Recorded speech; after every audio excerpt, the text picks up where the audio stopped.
Well, hello and good afternoon, everybody.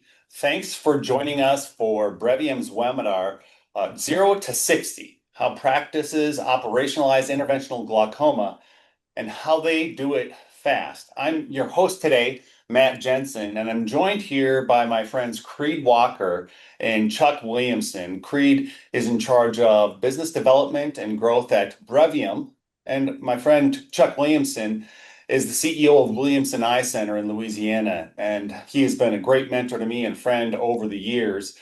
This is going to be an exciting talk today because if any of you have been following along for the last couple of years, interventional glaucoma, it's the talk of the town. We need to figure out a way to intervene in a surgical fashion and slow the progression of a sight-stealing disease, second leading form of blindness on planet Earth.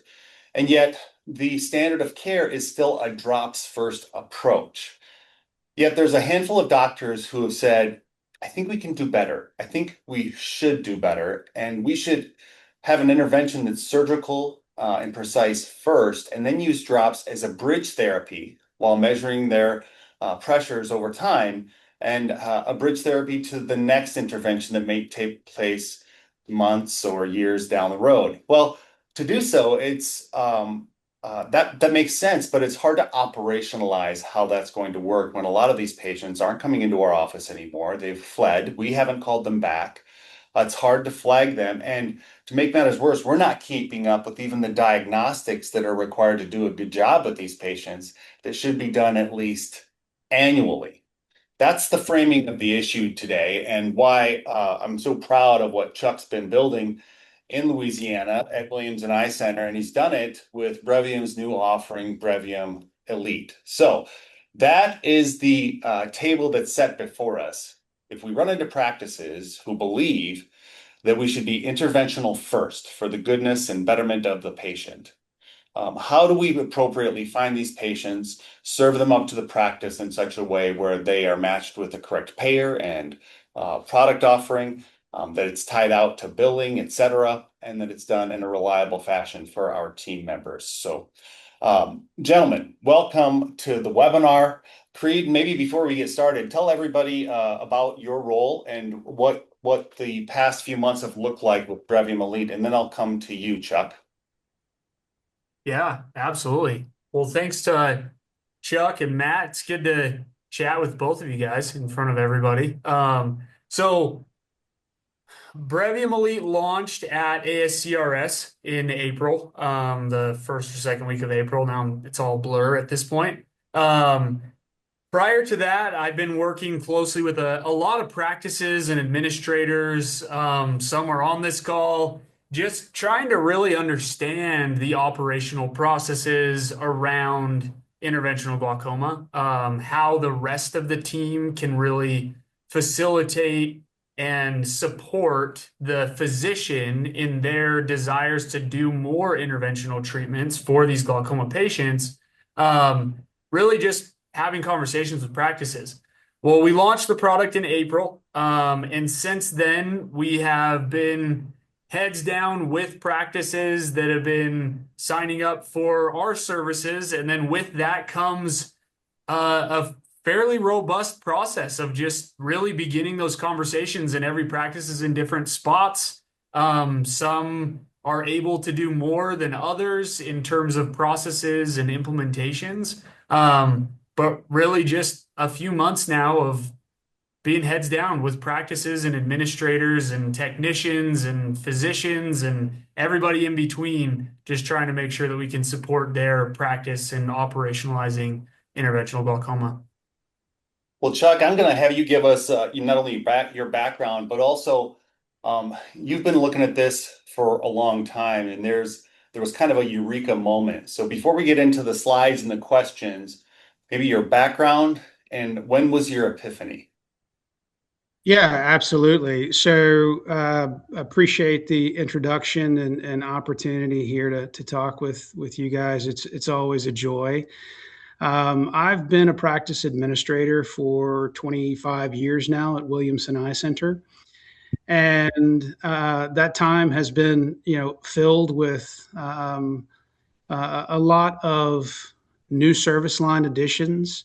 And I think that from a perspective of the excitement around interventional glaucoma, the opportunity really to dive into this service line and adoption of interventional glaucoma in our practice was something that has really been an ongoing process with our practice for about a year and 5, 6 months.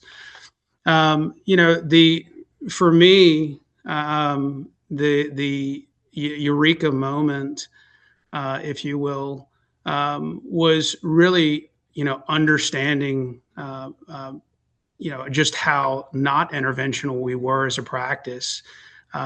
We were simply a practice seeing glaucoma patients and doing MIGs and SLTs occasionally. And it really wasn't until I started seeing the kinds of data that I needed to see and needed to be transparent to all of our managers and staff that we realized that there's a better way to do this. There's a better way to treat our glaucoma patients, and that way is to be an interventional practice to a provider. And so we've been on this great journey since the Business of Interventional Glaucoma course last year. I think my good friend Ben Seals asked me a question in front of everybody in the room. What are you going to do tomorrow to start your journey? And so my answer at the time, and we'll definitely touch on this, was to get together with my providers and develop a consensus for what we were going to do. So That's good. but yeah, it's really sobering when you see all of these great technologies, some of which have been around for a long time in the MIG space, especially in the SLT space, and you start to really understand that even though this has been around all that time, you haven't developed a mindset for interventional glaucoma. So that really was, seeing that was really our moment of kind of going, hey, there's a better way to do this. Yeah, I like that. And this will segue right into our first question for you, Chuck. And to be clear, when you say we haven't built a program around it, I think what you mean is we haven't built it like we have with other categories, like we did for the laser vision correction world or the refractive cataract world.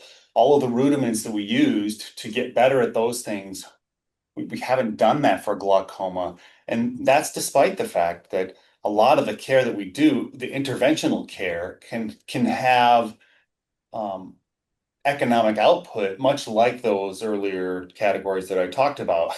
Now, you don't start there. We don't start with the revenue. We start with what's the right thing to do for the patients. And it turns out intervening is actually the best first step there as well. But let's go to the first topic, because after the first meeting you had, and even coming into the first BIGS meeting, I was going to say afterwards, but you came in with this mindset of we had somebody walk us through or kind of challenge us to what is our current IG roadmap? What's our current state? So walk us through what we mean by that. How do you create an IG execution roadmap?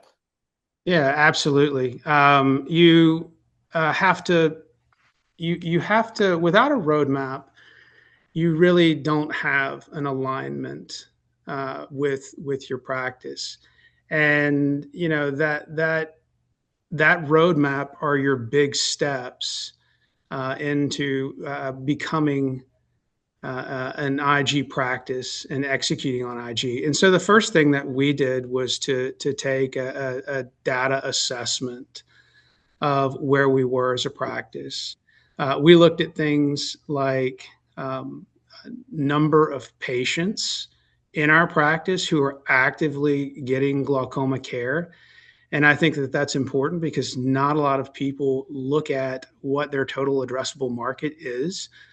And we looked at other things in that assessment piece of the roadmap. We looked at certainly lapse in care of patients out of the practice and found that predominantly those patients who had lapsed out of the practice and this is a sobering statistic, it was about 65% of patients on topical meds who were leaving the practice and hadn't been in within a year. And so that part of the roadmap, the assessment piece of that was where we started. There's a lot of other data components that went into that assessment, average number of visits to intervention, which we'll talk about. Those things were our first step. The second step, and I led with this at my answer to my friend at the Biggs course, was pulling all our providers together to document what our standard of care was going to be for interventional glaucoma. That piece was critical in our roadmap.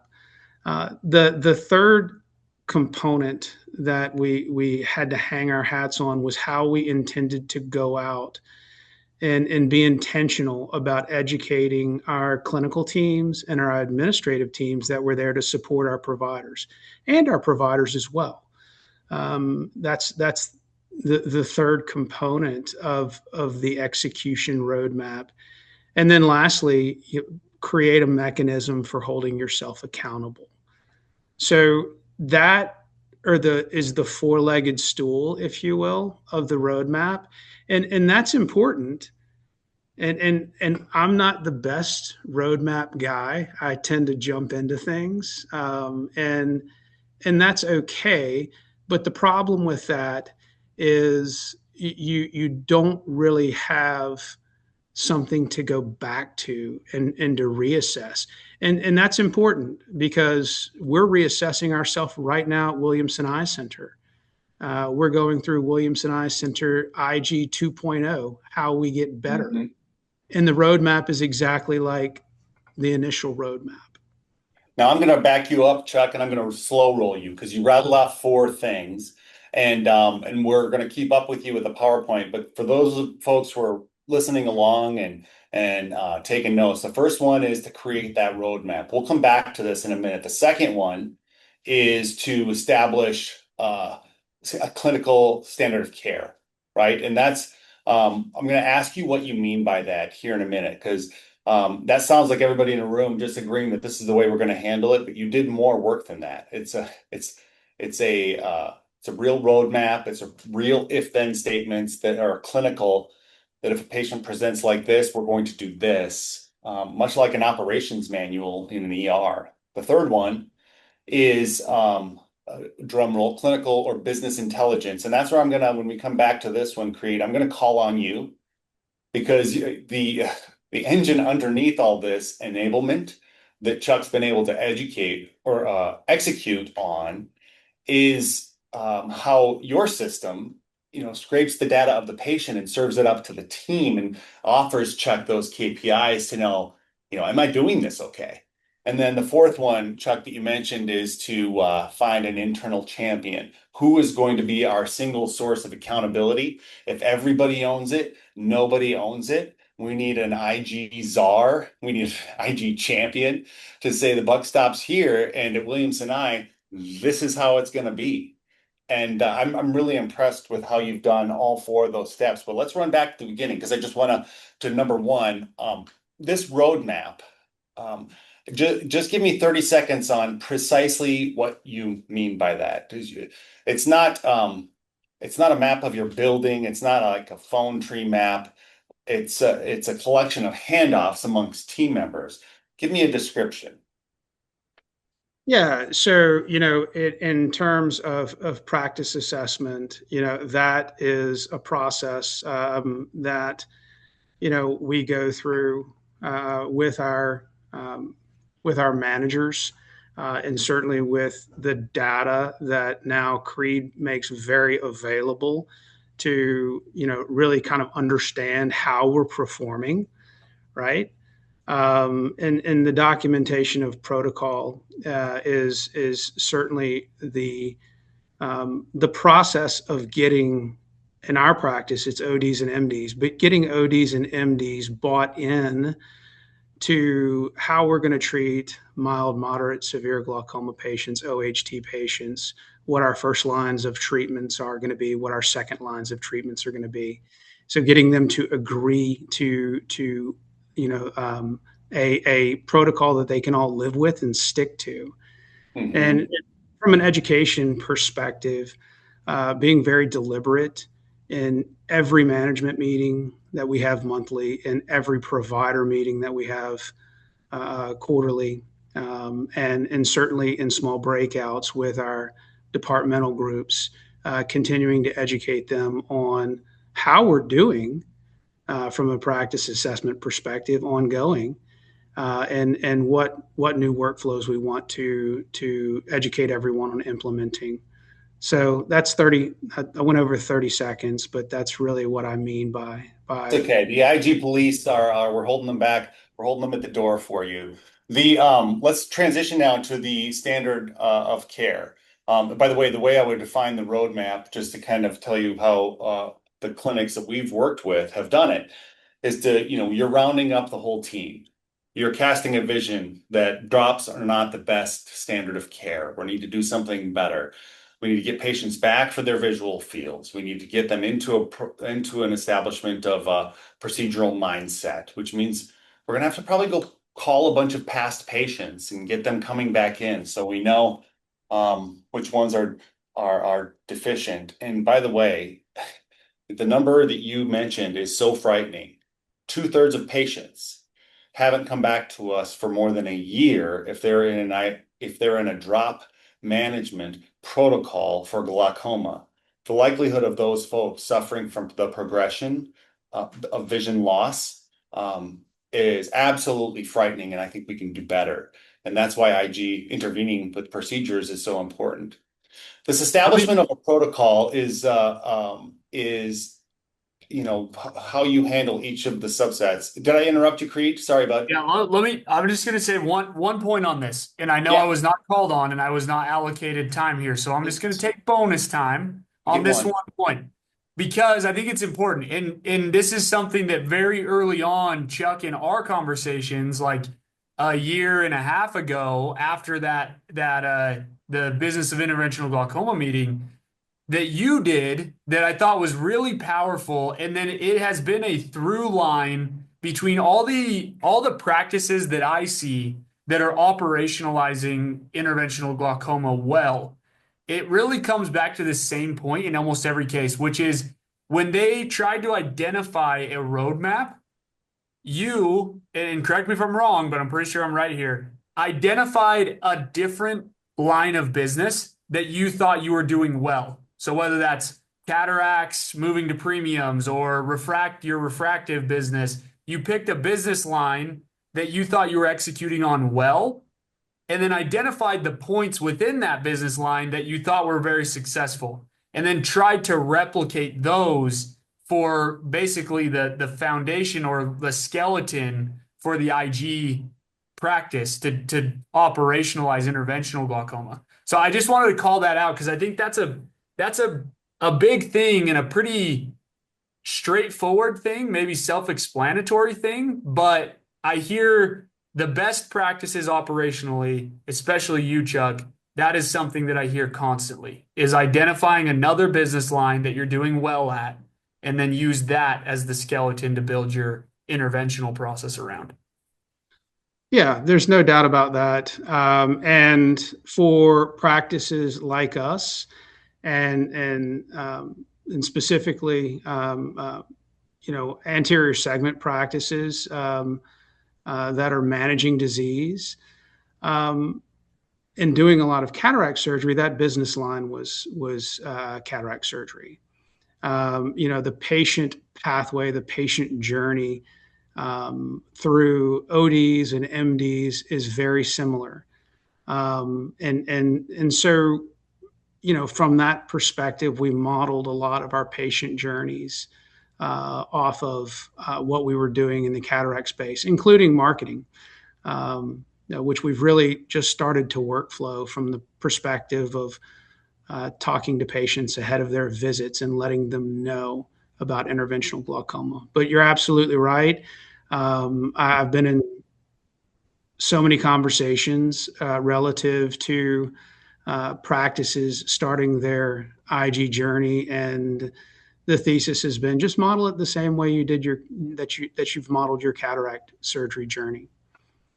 Well, and I want to be really mindful of how we describe that, because what we mean by what we say is in your refractive cataract journey, there are certain things that we rely on the phone team to say. There are certain requirements that we say during the workup with the technicians. There are certain things we say when we get to the exam room as we're doing the final measurements before the OD or MD comes in. The MD has certain ways that they say things to make sure someone's ready for a surgical intervention. Same with this. We're just changing up the script a little bit. And Creed, one of the things that I think that Brevium Elite has been helpful for is, as practices like Chuck's have wanted to understand their business metrics more and more, because of where your software sits, just adjacent to the patient record, you can enable um, practice members to have those conversations. You kind of serve them up. Give me 20 seconds, if you would, on how that works and what those care team alerts look like. Yeah. So, I mean, the first step that every practice goes through, and I'm sure Chuck will talk about this a little bit as well, is you got to identify you have patients coming through your practice every day that have glaucoma that are an opportunity to do an intervention. So think of this again, if we're modeling after cataracts, like think of it as you basically have a cataract consult. You got 10 of them every single day coming in already on your schedule. How do you find them?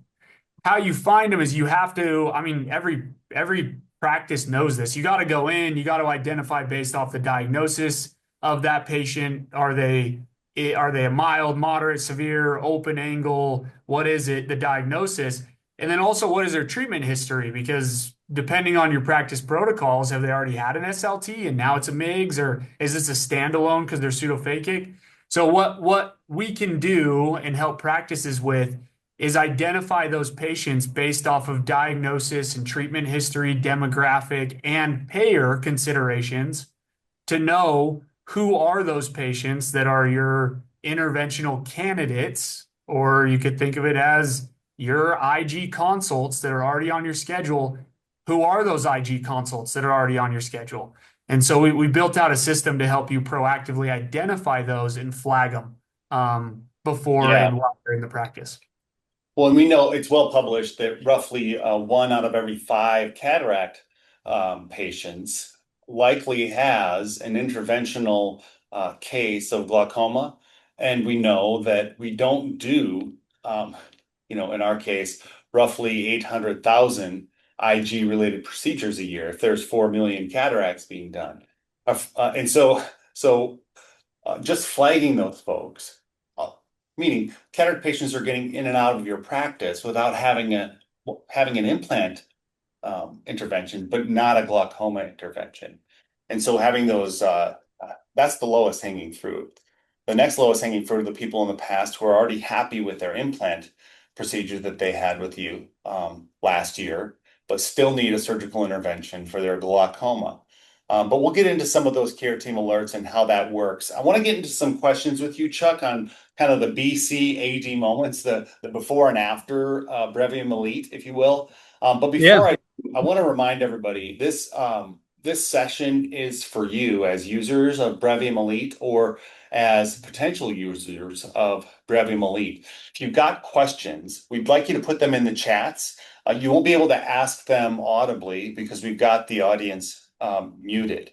But if you put your question there, we'll be sure to get to it as part of our discussions.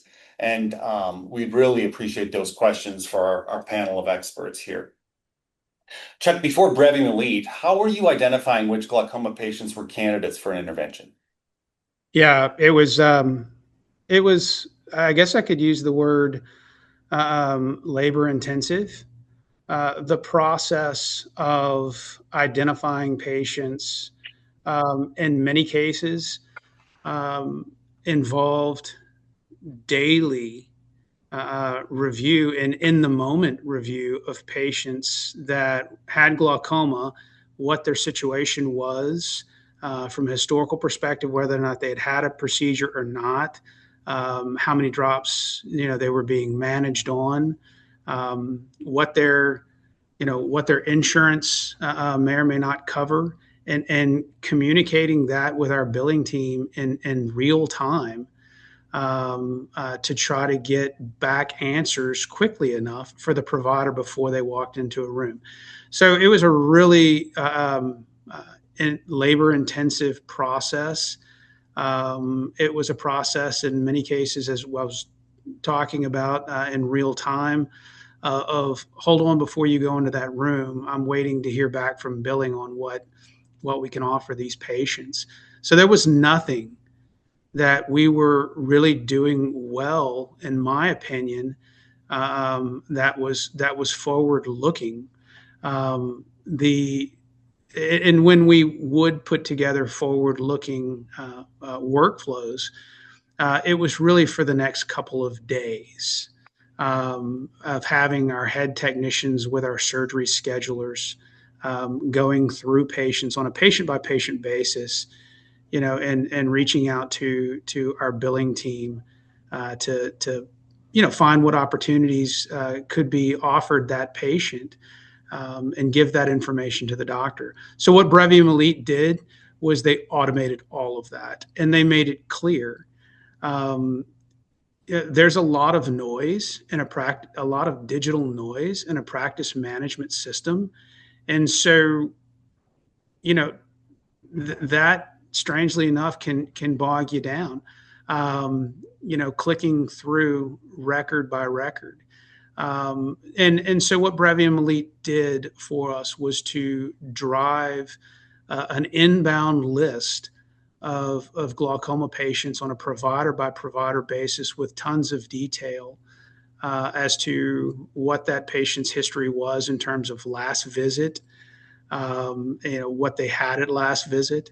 And it really streamlined the dig, if you will. My surgery schedulers, who are the ones on my MD teams who work with inbound glaucoma patients on Fridays, to prep for the next week, they've told me that this saves 4 to 5 hours of their time getting a week prepped.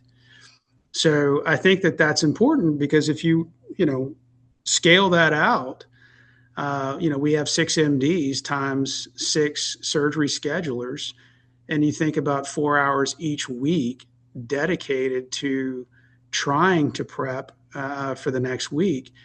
Brevium Elite's taken that down to an hour's worth of work for those people. So Creed, as you've worked with other practices who have installed Brevium Elite, subscribed to that addition to their Brevium package, what have been some of the best practices and how they've identified patients before versus after? Yeah. So I would say there's a couple of ways that this happens. So Chuck's practice, that's one fantastic example of specifically using like a surgical coordinator to identify some patients in advance. We serve up that list. The reality is, honestly, this just shows how good and dialed in the Williamson Eye Center team is, because they can do that on a weekly basis. Because what I find also is a lot of practices, if it's on a weekly basis, it then gets brushed over, like glossed over, and then it's not done. And then you miss an entire week's worth of IG consults that are just sitting on your schedule. So an example that we help practices with a lot is a daily basis where the front desk, and it's multiple roles that have eyes on who are these patients coming in that have glaucoma that need an intervention. So it's a daily list that's custom towards the specific roles. So, hey, the front desk, they need to see these set of patients, and the techs need this set of patients, and they get that every day, either in the morning or in the evening, so that then they can prep for those conversations, because you can flag it in real time when the physician's sitting in front of that patient, which is fantastic. So then we can help you identify, hey, look, this patient needs the conversation. That's great. But like Chuck was saying, there usually is a certain amount of work that needs to be done prior to by the different roles. before you really want the MD to start having the conversation about some surgery.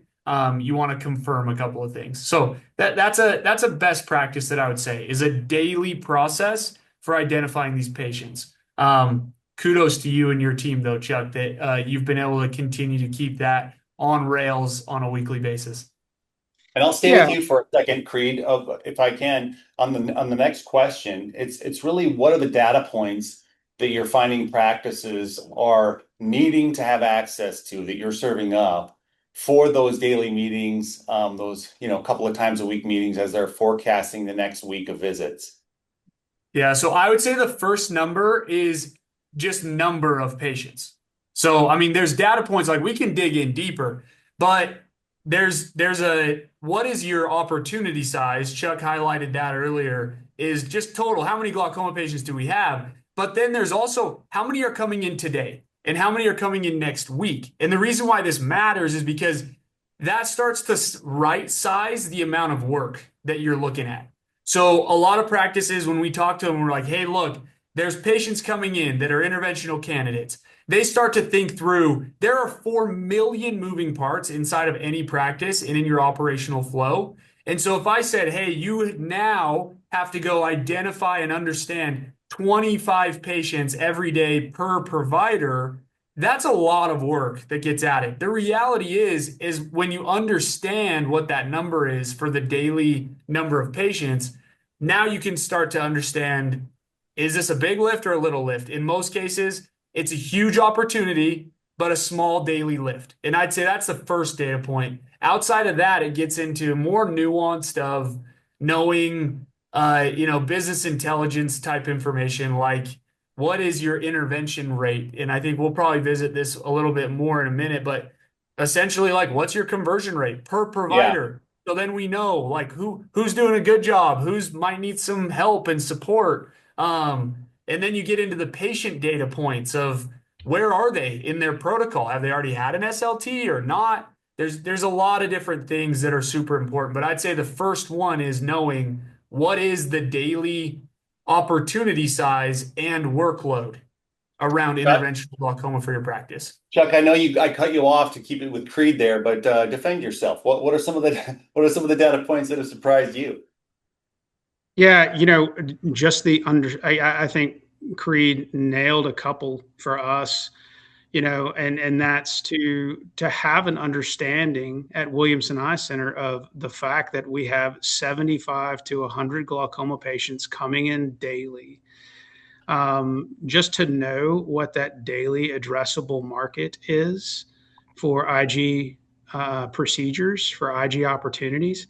And then to understand what that looks like over a week's time, what it looks like over a 14-day period. When you see what that number is, and in our case, we've got again, we're seeing 75 to 100 glaucoma patients a day. 4,000 a business quarter are coming into our practice. You start to look at that as an opportunity to offer better medicine, right? Um, and I think that that's been a really great data point just to understand. Like if I said, hey, I've got 100 cataract patient evals coming into my office today, your eyes would sort of light up.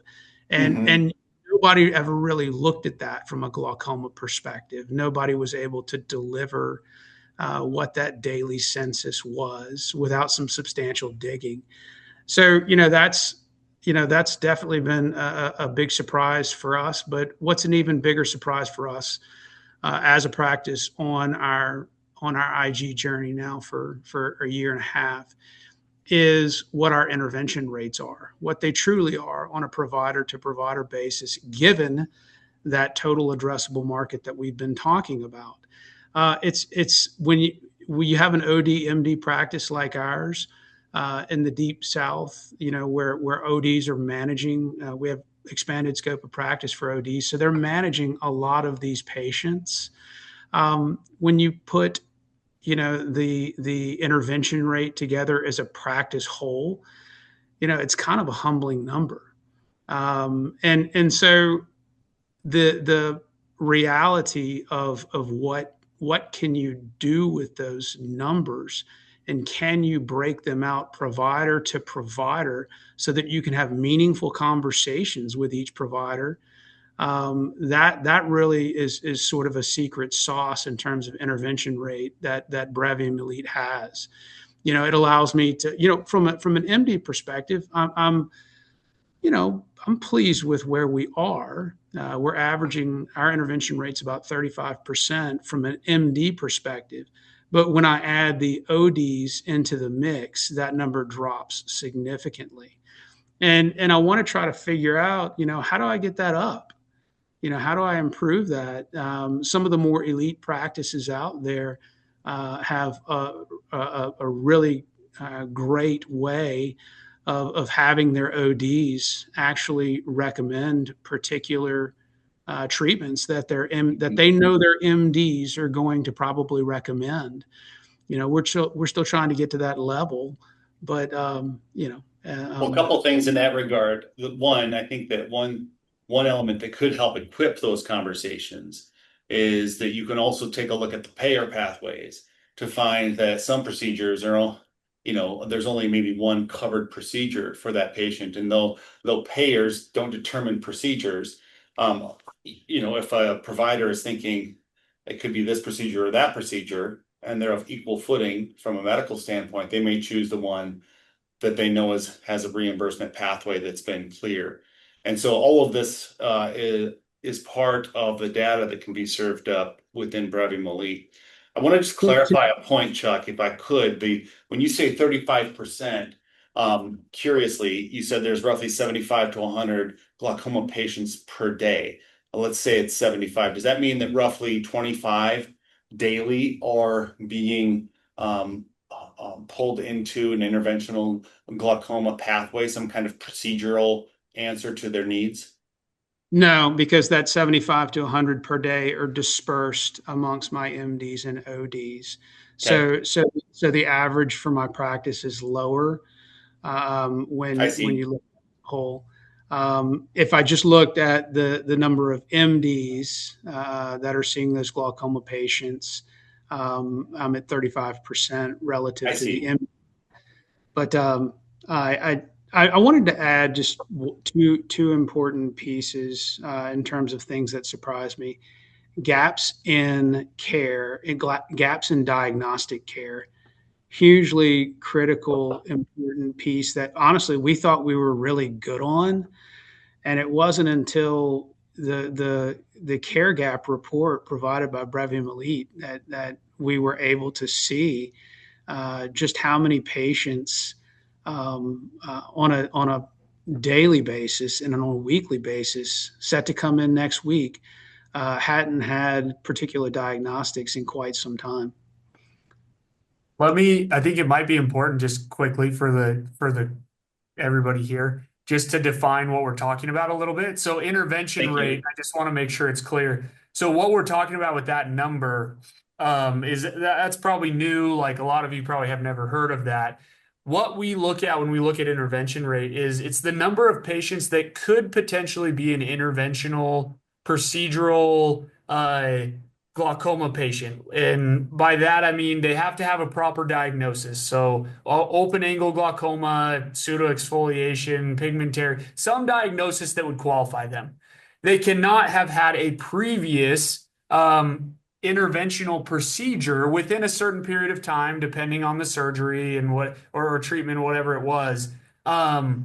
So it's how many patients could actually have an intervention divided by the number of patients that then subsequently received one. So that's your intervention rate. Again, think of it as a conversion rate, but just generally. And then one more thing, just as a definition. So what you're talking about there with the diagnostic is there's a few reports that we have that allow practice to see how many patients are coming in that are due for, specifically in this case, we're talking glaucoma, visual fields, OCTs, and then fundus photography. So if it's been past and we just use the Academy's timelines on this, if they're past a 12-month interval, they're overdue. And it's like, frankly, it's scary to know how many patients have not had diagnostic testing recently. So I just want to make sure that I define those things that we're talking about here. Really quickly, I'm going to showcase just an example of what we're talking about with this intervention rate. The 35% I was trying to key back into, a number that was before Brevium Elite, Chuck, and then after. And I recognize with the ODs and the MDs in the mix, it's harder to do that. But here's a real example from your books. SLT volume went from 88 to 376, 4x increase. That was last year. That's an exposure to data. That's setting up your team to have the conversation before the patient comes in. How much is that tied to Brevium Elite, and how did you do this? How did it happen? Yeah, I think I think it's equal parts. The SLT space, as it relates to interventional glaucoma, is really a layup.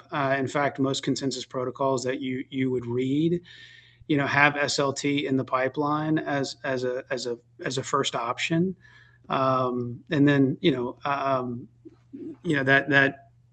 that gives way to procedural pharmaceuticals down line as either a first option or a second option. But from a SLT perspective, having a consensus protocol that all my providers believed in was part of the process of increasing our SLT volume.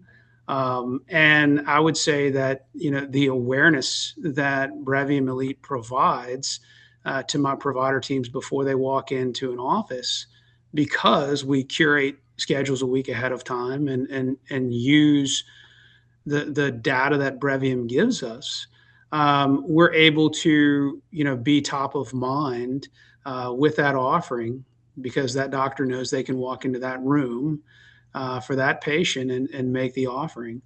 And it may be SLT, it may be other things, but that's, I would say, equal parts consensus protocol that everybody believed in, where SLT was a prominent figure, but just as well, having inbound clinical intel a week ahead of time that our clinical staff could curate for the doctors is just as valuable. I don't think one can exist without the other.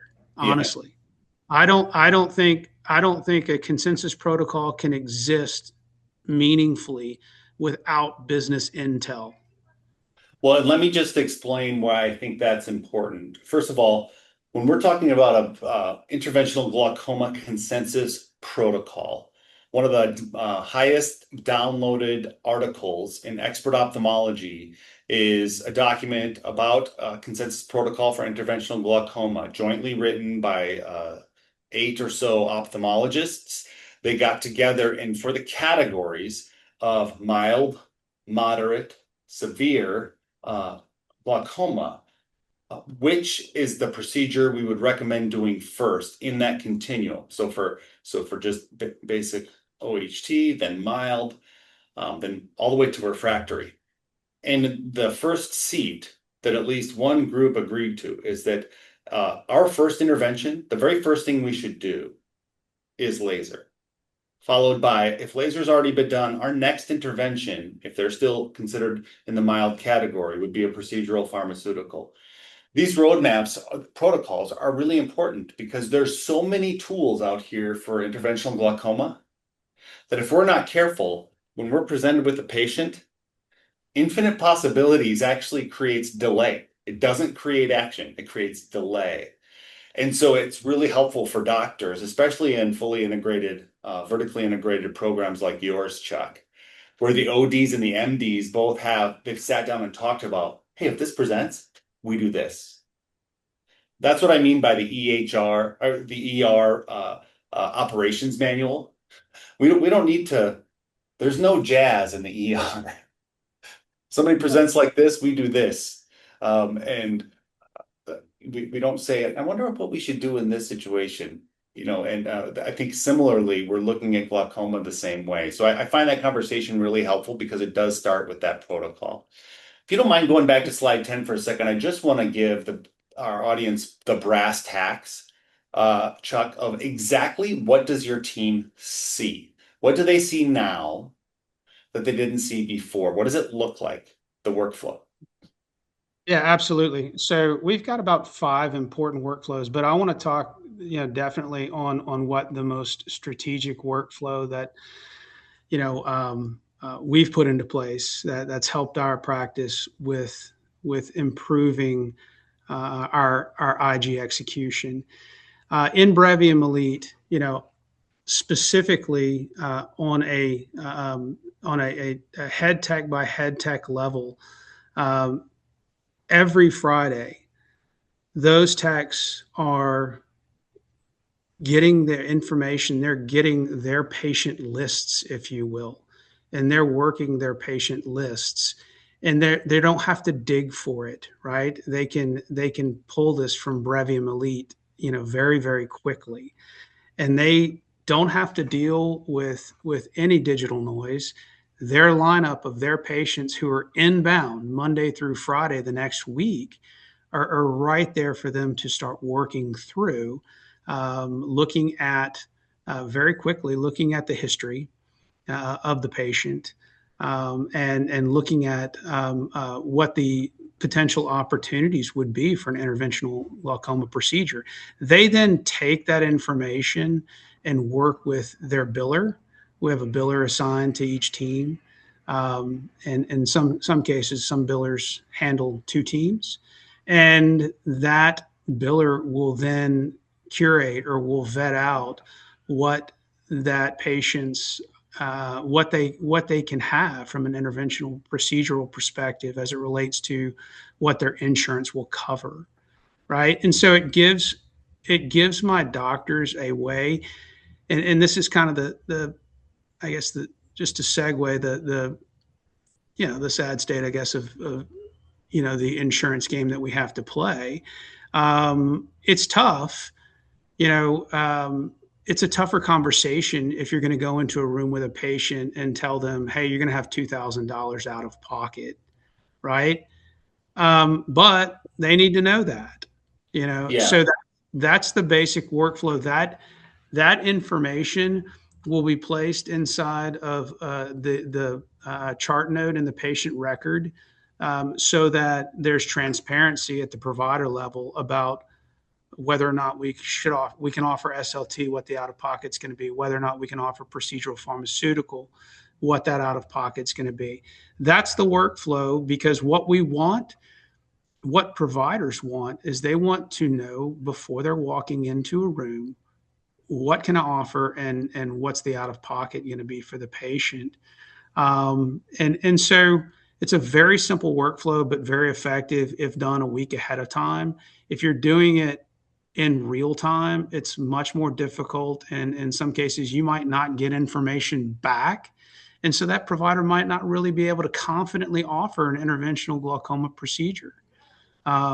If that makes sense. They're in the room talking about the options, right? Mhm. Which is a word that I really don't like anymore, because interventional glaucoma is not an optionality thing. It's not a lifestyle choice.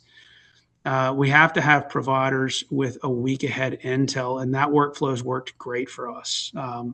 The thing I like about that, Chuck, is I imagine it's almost like looking ahead and having these opportunities kind of jumping off the screen, right? It's kind of lighting up. Look at how bright our future is. Look at all these patients we get to help next week. And I love that kind of mentality that we can start to prepare, mental choreography, and actual literal education that we can start to send patients to seed the conversation so they're not surprised when they get to us. By the way, the thing that many practices aren't doing yet, I've heard a lot of practices like yours talk about what they're doing for future patients. Marketing world, we say flag your prospect, right? No, we're just identifying patients who can benefit from an intervention, but it is, in a sense, flagging our prospect. But what we still haven't got to is all the people, the buckets and buckets and buckets of names of people who we know can benefit from an intervention that we already saw and we Yeah. didn't do anything for. That's the latent opportunity that's just sitting out there that's so big that Brevium Elite can help serve up. for us. I want to take us to our last question. And before I do, I just want to remind everybody to put their question in the chat if you've got one that we can ask to Chuck and create as part of our discussion today. But you've mentioned to me a few times, Chuck, and you've done it in front of Creed as well. Uh, when we were at Askers, you had this kind of almost evangelical moment where you were talking about how you wish you would have done some of these things sooner. And it was a really great talk you gave. But talk to me like I'm a new practice who's just considering whether or not to invest in Brevium or Brevium Elite. What am I going to regret if I don't act? Yeah, I mean, I think you're going to regret. I think you're going to regret not having all of the business intel, all the clinical intel, and I say business intel. Just I'm a former recovering businessman that's now an administrator of a practice, but having all of the inbound patient data in a very easy to use format, I think is something that I wish I had when I started out this journey. Yeah, I didn't have it, and we had to work. We had to work really hard to get it, and even then, it really wasn't user friendly. And so I think that part of the solution that Brevium Elite provides us with is a super feather in the cap for helping manage your and execute on your IG patient journeys. I think the thing that I regret not doing the most is I didn't cast a wide enough net when we started with Brevium Elite to bring in all of my stakeholders. Our Brevium Elite experience sat in the C-suite for far too long. And what I should have done when I recognized the workflow opportunities and when I recognized the individual metric opportunities on a provider to provider basis, I should have developed a larger consensus group amongst those stakeholders and brought them into the tent to say, hey, here's what we can do with the patient reporting information that's coming in ahead of time. You guys can pull this on Friday and Right. start working on Monday through Friday on Friday when it's typically a slower schedule. And I didn't have the opportunity when I was having those purposefully redundant conversations with my ODs and my MDs about what their actual intervention rates were. So I didn't I didn't open it up quickly enough. And so I think that those are some important points to make as it relates to getting into Brevium Elite. Cast a wide net, bring in everybody. Interesting. It's interesting. You said last year at the second Briggs course in DC here, the second Biggs course, that your regret was you wish you would have done it sooner, right? And then now you're saying, I wish I would have brought my team along sooner. And I see Right. this as the great democratization of patient information directly pointed at the people who can do something about it along the way in the continuum. And I think it's really on brand for you to have that response.